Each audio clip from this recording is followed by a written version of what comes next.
ça leur fait peur, c'est un domaine qu'ils ne connaissent pas forcément. Et même chez Europe 1, ce que j'ai vu de la part de certains jeunes journalistes radio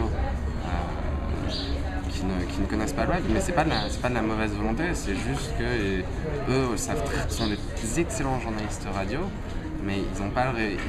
sont pas lecteurs forcément, ils sont pas consommateurs de l'info sur le net, et donc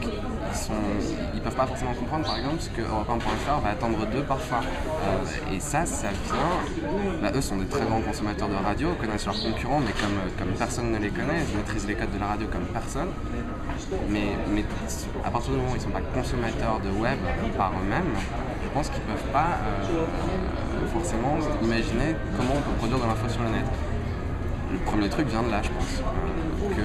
à partir du moment où ce sont des gens qui ont été biberonnés à l'AFP, à la radio, à la télé, à tout ce que tu veux, qui n'ont pas par eux-mêmes la volonté de s'informer sur le net, ça va être dur pour eux,